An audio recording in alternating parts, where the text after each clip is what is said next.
बिस्मिल्लाहिर्रहमानिर्रहीम अस्सलाम वालेकुम। मैं हूं मुबशिर अहमद।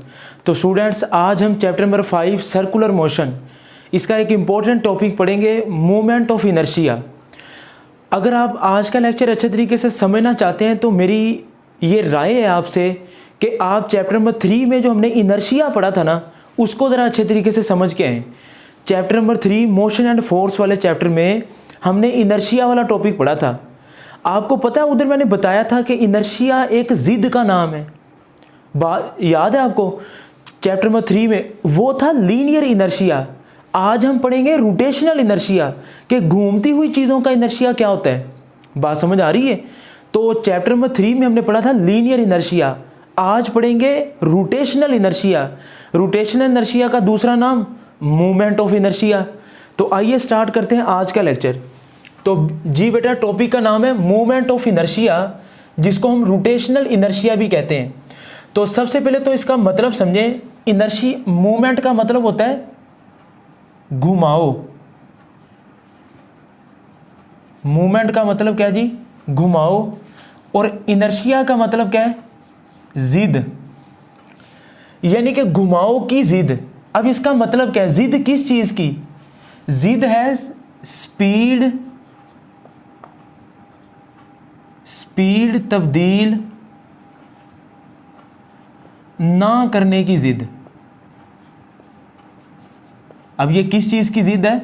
स्पीड तब्दील ना करने की जिद।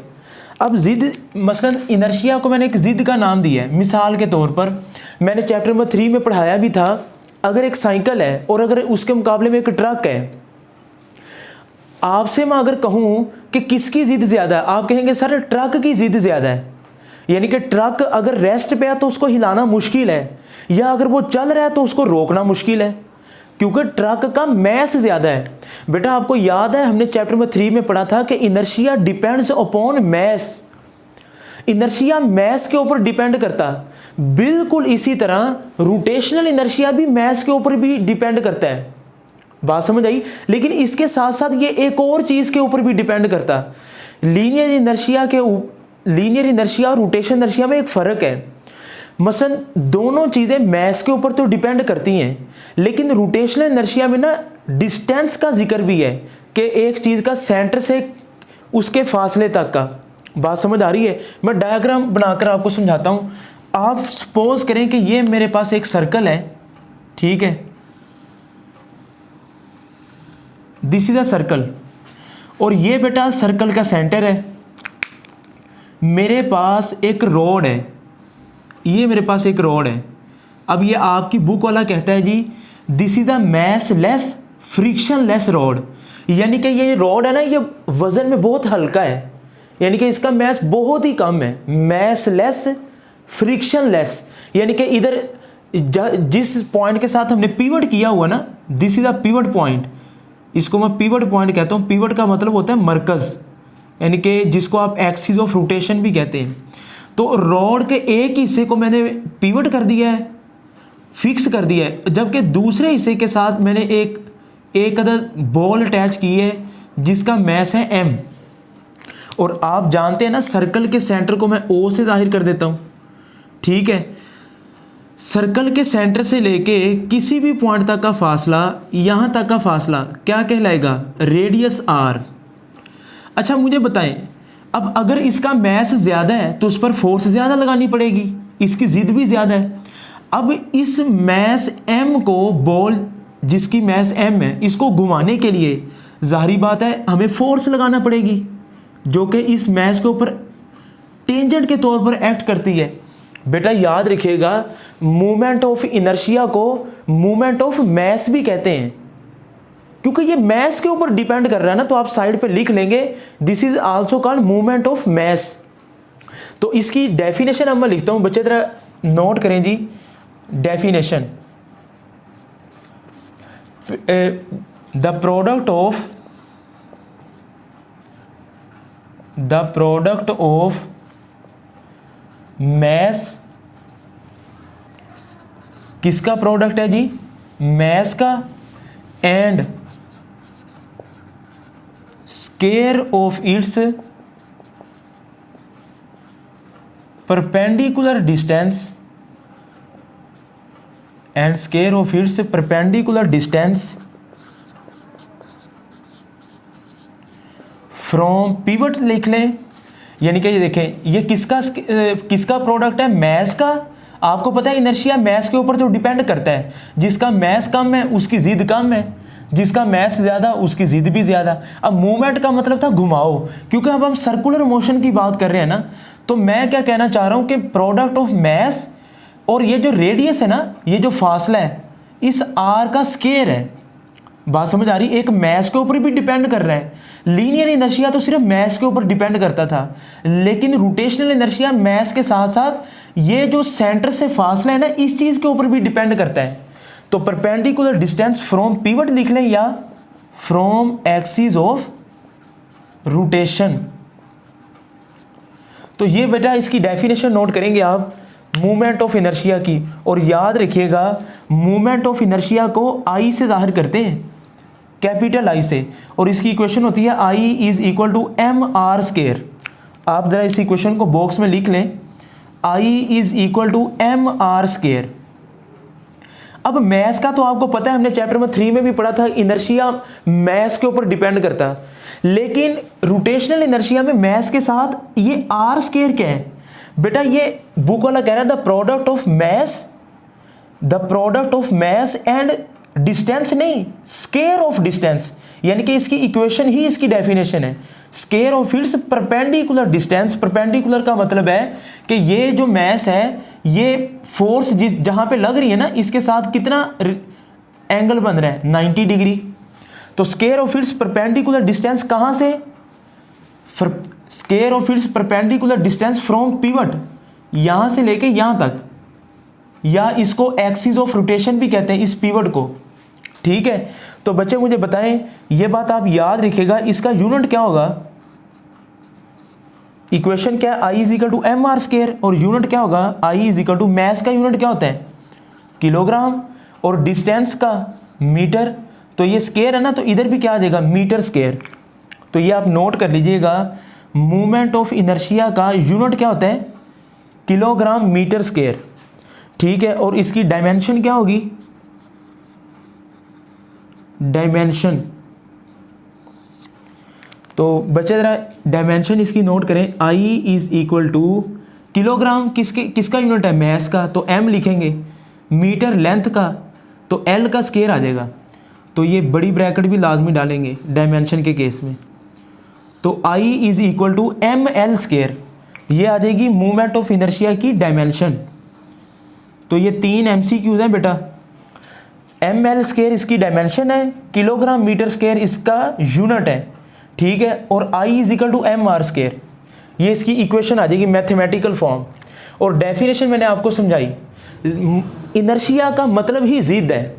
मिसाल के तौर पर मैं आपको समझाता हूं कि ये आर का मतलब क्या है। देखें, ये मेरे पास ना एक स्टिक है, ये आप ना इस पॉइंटर को आप स्टिक समझ लें। अब मैंने आपके हाथ पे मारनी है, देखें, तो जब मैं आपके हाथ पे मारूंगा चोट कम लगेगी। उसकी वजह ये जो इस स्टिक को जहां से मैंने पकड़ा है, ये पॉइंट पिवट है, दिस इज पिवट पॉइंट। अब यहां से लेकर यहां तक का फासला ये आर कहलाता है। अब ये डिस्टेंस कम है, तो इसका मतलब इसका इनर्शिया भी कम है। अब ये रोटेट करना चाह रही है ना स्टिक, तो इसका इनर्शिया कम है, इसकी जिद कम है, तो आपको चोट कम लगेगी। अगर मेरे पास ये स्टिक थोड़ी सी बड़ी हो, तो मुझे बताएं आप, फिर मैं आपको आपके हाथ पे स्टिक मारूं तो किससे आपको ज़्यादा डर लगेगा? आप कहेंगे सर छोटी स्टिक से मार ले, बड़ी से ना मारें। उसकी वजह, बड़ी स्टिक की चोट ज़्यादा लगती है। क्यों? क्योंकि जो बड़ी स्टिक है उसका इनर्शिया ज़्यादा है। बात समझ आ रही है? क्योंकि उसका सेंटर से फासला ज़्यादा है। तो जब आर ज़्यादा होगा तो मूवमेंट ऑफ इनर्शिया ज़्यादा होगा। बात समझ आ रही है कि नहीं? उतनी जिद भी ज़्यादा होगी, उतनी चोट ज़्यादा लगेगी। इसी वजह से ये जो हमारे घर में चाकू होते हैं या छुरियाँ होती हैं, जो छोटी छुरी होती है ना, वो फोर्स उसको कम लगानी पड़ती है, और जो बड़ी छुरी होती है उस पर फोर्स ज़्यादा लगानी पड़ती है, क्योंकि उसका इनर्शिया ज़्यादा है। तो यही मैं बात बताना चाह रहा था। ये MCQs के लिए आप लोग इन चीज़ों को नोट करें, और ये बात इधर याद रखिएगा, ये जो रॉड है ये mass less friction less rod है। अब बेटा मैं इसका प्रूव करवाता हूँ, पहले आप इस चीज़ को नोट करें। तो जी बेटा अब इसके प्रूफ की बारी आ चुकी है। देखें अब ये खुद ब खुद तो मैस घूमेगा नहीं, इस पे फोर्स लगानी पड़ेगी। तो मुझे बताएं कि जब फोर्स लगेगी मैस m के ऊपर, तो इधर मैं हेडिंग लगा देता हूँ एक्सप्लेनेशन की या प्रूफ की, ठीक है। तो फोर्स लगेगी किसके ऊपर, मैस m के ऊपर, तो इसकी वेलोसिटी चेंज होगी। तो वेलोसिटी के चेंज होने से क्या पैदा होगा, एक्सेलरेशन। और ये कौन सा एक्सेलरेशन होगा, याद है आपको, ये टेंजेंशियल एक्सेलरेशन होगा। तो ए के साथ छोटा सा टी लिखेंगे। तो ये तो क्या बन गया, ये तो न्यूटन साइकिल लॉ बन गया, F is equal to M A. यानी कि जब मैं फोर्स लगाता हूँ मैस m के ऊपर, तो ये फोर्स भी टेंजेंशियल है और एक्सेलरेशन भी टेंजेंट के लॉन्ग होगा। और बेटा आपने ये फार्मूला तो पढ़ा हुआ है, we know that A is equal to R alpha. A के साथ टी लिखते हैं, आपने पढ़ा है ना, A is equal to R alpha, relation between linear acceleration and angular acceleration. तो इसकी वैल्यू पुट करवाएं, F is equal to M A T की वैल्यू पुट करवाएं, क्या आ जाएगा, आर अल्फा। ठीक हो गया। अच्छा मुझे बताएं अब मूवमेंट ऑफ इनर्शिया की इक्वेशन क्या थी, I is equal to M R square. अब एम आर है ना, तो किस चीज़ की कमी है, स्केयर की कमी है। तो स्केयर कैसे आएगा, आप दोनों तरफ r से मल्टीप्लाई करवा दें। तो क्या आएगा जी, हम क्या लिखेंगे,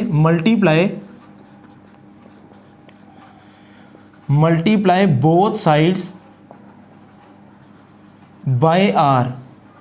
आप r से मल्टीप्लाई करवा दें तो बच्चे क्या बन जाएगा, लेफ्ट हैंड साइड को मल्टीप्लाई करवाएं RF, और ये क्या बन जाएगा m r अल्फा, और इधर क्या आ जाएगा r। मैंने लेफ्ट हैंड साइड पे भी और राइट हैंड साइड से भी, अब देखें ना m r अल्फा और इसको r से मल्टीप्लाई करवा दिया, तो ये RF किसके इक्वल आ जाएगा, ये तो टॉर्क होता है, tau is equal to RF हमने पढ़ा हुआ है, ठीक है। तो क्या बन जाएगा m r into r square into alpha. तो अब ये बताएं कि क्या बन गया, एम आर स्केयर किसके इक्वल होता है, आई के। तो एम आर स्केयर की जगह पे क्या आ जाएगा, ये जो एम आर स्केयर क्वांटिटी है ये किसके इक्वल आ जाएगी, तो tau is equal to I alpha. तो टॉ इज इक्वल टू क्या आ जाएगा, आई अल्फा। तो इस चीज़ को नोट कीजिएगा, tau is equal to I alpha, ठीक है। अब आपको याद है मैंने जब चैप्टर नंबर 5 का फर्स्ट टॉपिक पढ़ाया था, पहला लेक्चर था, उसमें टेबल मैंने बताया था, ये जो tau is equal to I alpha है ना, अगर आप गौर करें तो ये न्यूटन साइकिल लॉ ही है जहां से कहानी शुरू हुई है। एफ की जगह पे टॉ आ गया, एम की जगह पे आई आ गया, ए की जगह पे अल्फा आ गया। तो ये असल में tau is equal to I alpha, this is called Newton cycle law for rotational motion. बस इसका फर्क है, जरा आप देखें कि अगर मैं चीज को कंपेयर करूं, आप जरा गौर कीजिएगा, ये tau is equal to I alpha है ना, तो आई किसके इक्वल था, एम आर स्केयर अल्फा के। तो अगर मैं इसको कंपेयर करूं तो ये जो आपकी बुक में इसके बाद थ्योरी में लिखा है ना, बच्चे जरा नोट कीजिएगा, F is equal to M A. अब जरा कंपेयर करें, एफ की जगह पे क्या आ गया, टॉ, ए की जगह पे अल्फा, ऐसी है ना, ये तो था लीनियर मोशन में ना। और m की जगह पे क्या आया है, m की जगह पे है एम आर स्केयर। तो ये आपकी बुक में थ्योरी में लिखा हुआ है, f is replaced by tau, m is replaced by M R square. देखें ये सिर्फ इनर्शिया डिपेंड करता था मैस के ऊपर लीनियर मोशन में, लेकिन सर्कुलर मोशन में इनर्शिया डिपेंड करता है मैस के ऊपर भी और डिस्टेंस के ऊपर भी। और a की जगह पे अल्फा आ गया, a is replaced by alpha. तो इन दोनों इक्वेशंस का आप कंपैरिजन करेंगे फिर आपको समझ आएगी। तो पता चला कि इनर्शिया किसके ऊपर डिपेंड करता है, डिपेंडेंस ऑफ इनर्शिया अगर मैं लिखूं, factor effect, inertia depends upon mass. अब इनर्शिया का मैस के साथ डायरेक्ट ताल्लुक है, यानी कि इधर मैं हेडिंग लगाता हूं, डिपेंडेंस, डिपेंडेंस इनर्शिया किन किन चीज़ों के ऊपर डिपेंड करता है।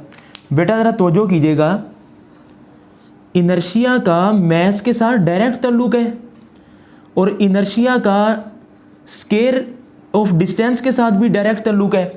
इनर्शिया मैस के ऊपर ये वही फार्मूला है ना, एम आर स्केयर, यानी कि जिस चीज़ का मैस ज़्यादा उसका इनर्शिया ज़्यादा, क्योंकि उसकी जिद ज़्यादा होगी जिसका मैस ज़्यादा है।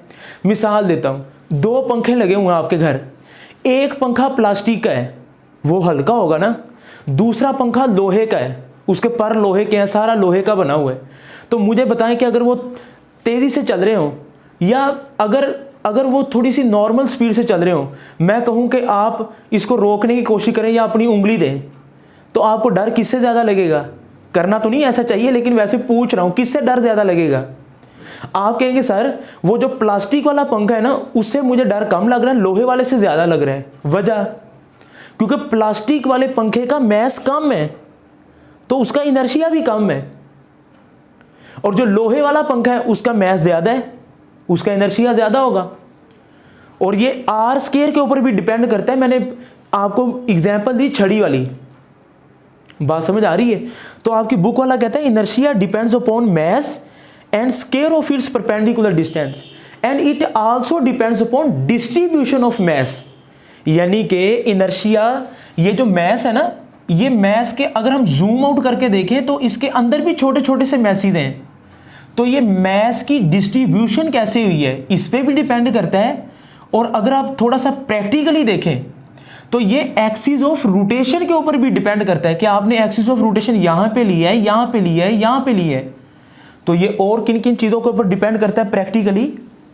तो बेटा ये आप लिखेंगे प्रैक्टिकली ये किन किन चीज़ों के ऊपर डिपेंड करेगा? डिस्ट्रीब्यूशन ऑफ मैस,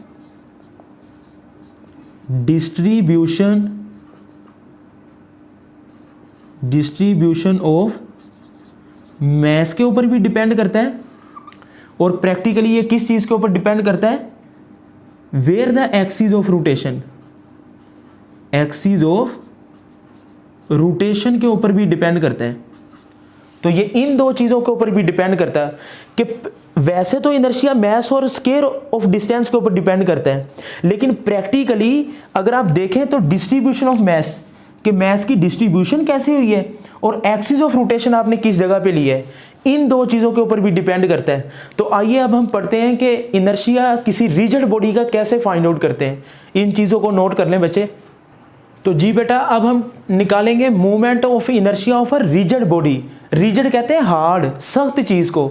हमारे इर्द गिर्द आमतौर पर जो चीज़ें पाई जाती हैं वो यूनिफॉर्म नहीं होती, तो ये नॉन यूनिफॉर्म होती हैं। बहुत कम चीज़ें होती हैं जिनका मैस यूनिफॉर्म डिस्ट्रीब्यूट होता है। तो फॉर एग्जांपल आप ज़रा दोनों डायग्राम्स पे फोकस कीजिएगा। ये मेरे पास एक नॉन यूनिफॉर्म रिजिड बॉडी है। ज़रा बेटा आप तवज्जो करें। अब इसके अंदर काफ़ी सारे मैसेज हैं, 5, 6, 10, 15 जितने भी हैं। तो ये नॉन यूनिफॉर्म रिजिड बॉडी है, इसका मैस है ये m1 और ये इसका सेंटर से फासला, ये इसका एक्सिस ऑफ रोटेशन है, दिस इज O। आपको याद है ना इनर्शिया किसके ऊपर डिपेंड करता है? मैस के ऊपर और पोजीशन एक्सिस ऑफ रोटेशन के ऊपर भी डिपेंड करता है। बात समझ आई है? Square of its perpendicular distance. तो ये m1 है, ये r1 और ये m2 मैस है, इसका एक्सिस ऑफ रोटेशन से फासला r2। मैस m3, इसका फासला क्या होगा? r3। ये m4 है और इसका सेंटर से फासला r4। अब पता मैं क्या करता हूँ, जरा तवज्जो कीजिएगा। मैं इस रिजिड बॉडी को यूं घुमाता हूँ, इसको हम फोर्स लगा के ना यूं घुमाते हैं, तो इसके अंदर जितने भी छोटे छोटे से मैसेज हैं, आप अगली ही डायग्राम पे तवज्जो करें। ये सेंट्रल लाइन है ना, एक्सिस ऑफ रोटेशन, आपने इसके ऊपर लगाई फोर्स F, यानी कि तो ये एंगल थीटा रोटेट करेगा। अब देखें पहली और दूसरी डायग्राम में फ़र्क है। पहले m2 इधर था बिल्कुल ये एक्सिस ऑफ रोटेशन के ऊपर, अब ये थोड़ा सा ऊपर को उठा है। ये m2 और ये m2 देखें, दोनों में फ़र्क है। तो जब आपने फोर्स लगाई ना, ये थोड़ा सा जब रोटेट किया है, तो इसके अंदर जितने भी छोटे छोटे से मैसेज थे वो सारे के सारे रोटेट करेंगे। ये m2 पहले नीचे था, अब ये ऊपर आ चुका है। m3 ने भी अपनी जगह चेंज की है, इधर आ गए। अब देखें m1 भी थोड़ा सा अपनी जगह से यूं हिला है, और m4 जो पहले इधर था वो सीधा एक्सिस ऑफ रोटेशन पे आ चुका है। कहने का मकसद क्या है कि जब आप किसी बॉडी के ऊपर फोर्स लगाते हैं ना, तो उसके अंदर जितने भी छोटे छोटे से मैसेज हैं वो सारे के सारे मूव करते हैं, उन सब में मूवमेंट ऑफ इनर्शिया पैदा होता है। तो बच्चे इक्वेशन हमने क्या ड्राइव की थी? Tau is equal to I alpha, और आई किसका इक्वल होता है? M are square. तो ये जो पहला मैस है m1, इसका टॉर्क क्या होगा? Tau is equal to M R square alpha. अब ये कौन सी इक्वेशन है? यही वाली इक्वेशन जो अभी हमने प्रूव की है। एम आर स्क्वायर क्या है? ये मोमेंट ऑफ इनर्शिया है। तो फर्स्ट बॉडी का लिखेंगे हम τ1 m1 r1 α1। ठीक हो गया, ये इसको थोड़ा सा मैं साथ लिख लेता हूँ, दिस इज α1। सेकेंड बॉडी का क्या आ जाएगा जी? τ2, इक्वेशन वही है, एम आर स्क्वायर अल्फ़ा, तो m2 r2 α2। ठीक हो गया, and up to so on. इसके अंदर काफ़ी सारे मैसेज हैं, तो मैं लिखूंगा τn M R square alpha, तो सब के साथ n लिख दें। ठीक हो गया जी। अब टोटल टॉर्क क्या आ जाएगा जी? तो अब मैं लिखूंगा टोटल टॉर्क, सबको ऐड कर दें तो आपके पास टोटल टॉर्क आ जाएगा। तो क्या इक्वेशन बनेगी? Tau is equal to τ1 plus τ2 plus up to so on τn। तो τ1 की वैल्यू क्या है जी? m1 r1 का स्क्वायर α1 प्लस τ2 की m2 r2 का square α2 plus up to so on m r square alpha, तो mn rn alpha n, this is equal to tau. ये total torque है, मैंने सबको ऐड कर दिए। अच्छा, इसके नीचे एक लाइन लिखी है, आप अपनी बुक पे जरा तवज्जो कीजिएगा। कहता है ये बॉडी नरम नहीं है, ये रिजिड है, और जब बॉडी रिजिड हो ना, उसके अंदर जितने भी मैसेज हैं सबका एंगुलर एक्सेलरेशन सेम होगा। मैंने पिछले ही लेक्चरों में ये बात बताई भी थी, जिस लेक्चर मैंने प्रूव करवाया था ना, मेरा एक लेक्चर है पीछे ही, 2-3 लेक्चर पीछे आप देखेंगे ना, S is equal to R theta, V is equal to R omega और A is equal to R alpha. उस लेक्चर में मैंने आपको बताया था बेटा कि जब बॉडी रिजिड हो, उस बॉडी के अंदर जितने भी मैसेज हैं सबका एंगुलर एक्सेलरेशन सेम होगा। तो मैं क्या लिख सकता हूं? Since the body is rigid, body rigid है, सो क्या लिखेंगे? α1 is equal to α2 is equal to up to so on αn is equal to alpha. तो सब की α1 की जगह पे भी अल्फ़ा लिखूंगा क्योंकि सबका एंगुलर एक्सेलरेशन सेम है। तो क्या आ जाएगा? टॉ is equal to m1 r1 का स्क्वायर अल्फ़ा, α1 की जगह पे क्या आ जाएगा? अल्फ़ा, प्लस m2 r2 का square alpha plus up to so on mn rn का स्क्वायर अल्फ़ा। सबका एंगुलर एक्सेलरेशन सेम है, वजह क्योंकि बॉडी रिजिड है, और जब कोई बॉडी रिजिड हो तो सबका angular displacement, angular velocity, angular acceleration, तीनों चीज़ें सेम होती हैं। तो अल्फ़ा कॉमन आ जाएगा, तो ब्रैकेट में क्या लिखेंगे? m1 r1 का स्क्वायर प्लस m2 r2 का square plus up to so on mn rn का स्क्वायर, और अल्फ़ा कॉमन आ जाएगा। तो आपकी बुक वाला कहता है इसको बार बार लिखने की बजाय हम एक जनरल फॉर्म में नहीं लिख सकते? Tau is equal to sigma summation, जिसको आप कहते हैं ना i इज इक्वल टू 1 से n m r स्क्वायर, तो आप लिख दे m i r i। तो मैंने इसको जनरलाइज फॉर्म में लिख दिया इनटू अल्फ़ा। तो अब ये क्या बन जाएगा बेटा? ये तो फिर वही इक्वेशन नहीं बन गई, tau is equal to I alpha. देखे ना, M are square alpha implies that which is equal to tau is equal to I alpha. तो पता चला इक्वेशन दरअसल वही है, बस फ़र्क क्या आया है कि हमने छोटे छोटे मैसेज का टॉर्क भी ऐड कर दिया है। ठीक हो गया बेटा? तो ये तो था आज का लेक्चर। आई होप कि आपको अच्छा लगा होगा। बस जाते जाते मैं आपको 3-4 MCQs बताना चाह रहा हूँ जो कि आपकी बुक की साइड इन्फॉर्मेशन में लिखे हुए हैं, ज़रा इस चीज़ को आप नोट कीजिएगा। तो जी बेटा, लेक्चर के एंड में ये चंद इंपॉर्टेंट MCQs हैं जो कि न्यूमेरिकल में भी यूज़ होंगे और एज ए MCQs के तौर पर आ सकते हैं। तो देखें ज़रा, थिन रॉड का मोमेंट ऑफ इनर्शिया क्या होगा? ये इसका ना आपकी बुक वाला कहता है ये सेंटर है, this is A and A prime, ये एक्सिस है इसका। ठीक है, अगर आप एक्सिस को चेंज करेंगे ना तो मोमेंट ऑफ इनर्शिया चेंज होगा, लेकिन मैं उस बात में नहीं जा रहा। ज़रा आप नोट करें, MCQs क्या है कि थिन रॉड का मोमेंट ऑफ इनर्शिया कितना होता है जी? 1/12 ml²। फार्मूला तो हमने पढ़ा ना, 1/I is equal to mr²। तो r की जगह पे l आया, l is the length of the rod, क्योंकि ये अब गोल नहीं है चीज़, ये लेंथ में है। अच्छा जी, थिन रिंग और हूप। रिंग कहते हैं जिस तरह आप अपने हाथों में रिंग डालते हैं ना, यानी कि मिसाल के तौर पर जो चीज़ अंदर से खाली हो, तो उसका दूसरा नाम आप हूप भी कहते हैं। उसका मोमेंट ऑफ इनर्शिया कितना होता है जी, I is equal to M R square, यानी कि इसके साथ समझ 1 लिखा हुआ है। सॉलिड डिस्क और सिलेंडर, बेटा ये सिलेंडर ही है। अक्सर आपने देखा होगा ना, सिलेंडर यूं होता है, ये असल में उसने सिलेंडर को ना यूं थोड़ा सा यानी कि दबा के इस शक्ल में दिखाया हुआ है ये सिलेंडर ही, ठीक है। तो सॉलिड डिस्क या सिलेंडर का कितना होता है 1/2 एम आर स्क्वायर। बेटा 1/2 को आप डिवाइड करें कितना आता है 0.5, तो आप इसको 0.5 भी लिख सकते हैं। अच्छा जी, स्फीयर का कितना होगा, इन सब का ना जो एक्सिस है वो बिल्कुल सेंटर में होगा, ए प्राइम। इसका भी एक्सिस इनके सेंटर में होगा, ए प्राइम। इसका भी सेंटर इसके सेंटर एक्सिस इसके सेंटर में होगा, ए और ए प्राइम। ये सेंट्रल लाइन है, एक्सिस है। और स्फीयर का कितना होगा जी 2/5 एम आर स्क्वायर। अगर आप 2/5 को डिवाइड करेंगे ना तो ये 0.4 आता है। तो मुझे बताएं, अगर मैं रॉड को निकाल दूं, क्योंकि ये तो लेंथ को जिक्र कर रहा है ना, तो 1/12 इसको आप छोड़ें, इसका मोमेंट ऑफ इनर्शिया सबसे कम है। अगर मैं इन 3 चीज़ों की बात करूं, रिंग की, डिस्क की और स्फीयर की, तो बताएं सबसे ज़्यादा मोमेंट ऑफ इनर्शिया किसका है। मैं ये लिख सकता हूँ, मोमेंट ऑफ इनर्शिया हूप का कितना सबसे ज़्यादा है, हूप सबसे ज़्यादा है। अच्छा जी, इसका 1 है ना, ये देखिए 1 लिखा हुआ है, इसका सबसे ज़्यादा है। उससे कम किसका है 0.4। उससे कम है जी डिस्क का।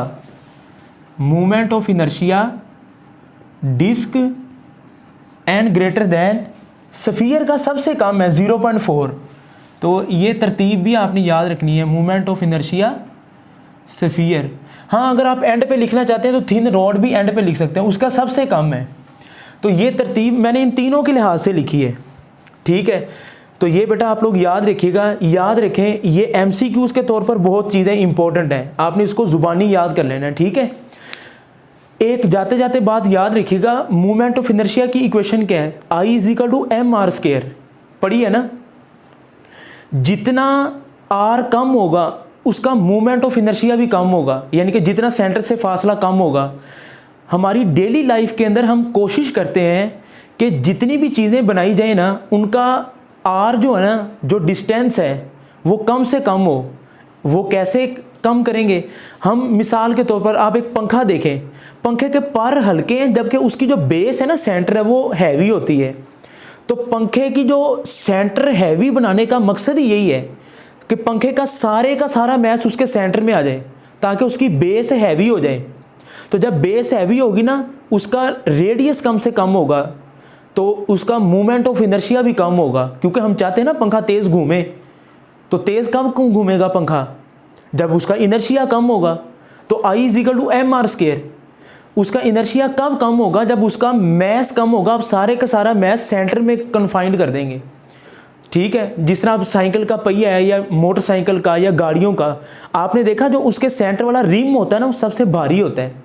तो डेली लाइफ के अंदर हम कोशिश करते हैं कि मूवमेंट ऑफ इनर्शिया कम हो ताकि चीज़ें जल्दी से रोटेट करें, वो ज़िद कम करें, ठीक है। तो इसके लिए ज़रूरी है कि सारे का सारा मैस हम कंसंट्रेट करें सेंटर के ऊपर। पंखे की मिसाल दी, टायर की मिसाल दी मैंने, और भी बहुत सारी एग्जांपल हैं। बहरहाल इसी पर इत्तफाक करते हैं। अपना बहुत सा ख्याल रखें। कमेंट सेक्शन में लेक्चर का फीडबैक देते रहें। मुबशर अहमद को दें इजाज़त। अल्लाह हाफिज़।